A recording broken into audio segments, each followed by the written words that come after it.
네, 다음 소식입니다. 수도권에 전월세 물건이 쌓이고 있습니다. 매매를 포기하고 이자 부담 때문에 전세가 아닌 월세살이를 선택하는 사람들이 늘고 있습니다. 네, 건국대 부동산대학원 박학수 겸임교수를 연결해서 관련 이야기 나눠보겠습니다. 자, 교수님 앞서 전해드린 것처럼 경기도 내 전세와 월세 물건 모두 늘어났는데요.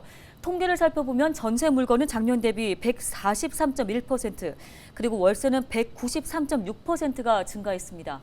이런 시장 흐름을 볼 때 금리 인상이 아무래도 큰 영향을 미쳤다고 볼 수 있을까요?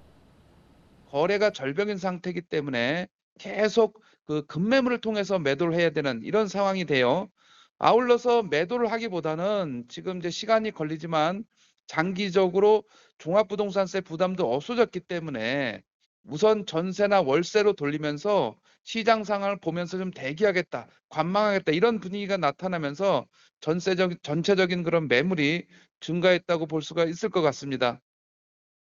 네, 이른바 버티기에 나선 집주인들과는 다르게 세입자들은 전세자금 대출 이자가 월세보다 더 비싸다 보니까 월세를 선호하는 현상이 좀 가속화되는 분위기입니다.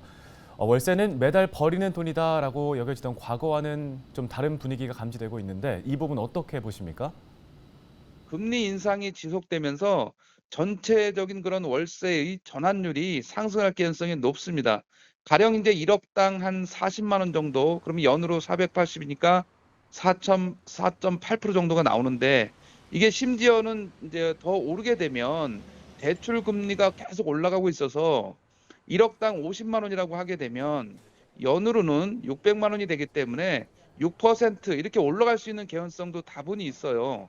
그런 만큼 지금 전체적인 전세 매물은 인제 시간이 갈수록 부족해지게 돼 있습니다. 내년 상반기, 하반기로 갈수록 전세, 월세 매물은 조금 더 줄어들 개연성이 높다고 볼 수가 있고, 그런 반면에 전세금과 전월세 가격은 상승할 수 있는 이런 점이 가장 좀 우려되는 바이라고 할 수 있습니다.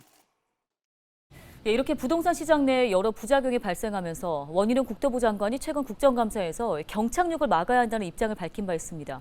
경착륙이 아닌 연착륙 대책으로는 그럼 어떤 것들이 가능할까요?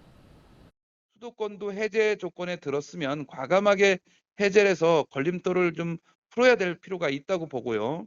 또한 인제 지금 시장에서 가장 큰 또 하나의 그 문제는 대출 규제와 금리 인상인데, 대출 규제는 지나치게 강화돼 있어요. 이게 DSR 체계에서는 추가 대출 조달이 좀 상당히 어려운 측면이 있기 때문에 청년층이나 이런 젊은 층에게는 DSR 좀 차등 적용하는 이런 융통성 있는 제도 도입도 필요하다고 할 수가 있고, 금리 인상은 전체적으로 기준금리가 올라가지만 이게 대출 금리로 반영되는 것을 최소화하는 이런 금융 당국의 역할도 지금 지속적으로 필요한 시기입니다. 지금은 사실은 위기 대응팀을 만들어서 전체적인 그런 부동산 관리가 필요합니다. 부동산 경제는 비단 이 부동산만의 문제가 아니라 전체적인 소비 비축과 연결되고 우리나라 경기 침체까지 연결된 상황이기 때문에 국가 위기 관리 차원에서 이 문제를 대응해야 된다고 판단됩니다. 네, 말씀 여기까지 듣겠습니다. 부동산 돋보기 건국대 부동산대학원 박합수 겸임교수와 함께했습니다.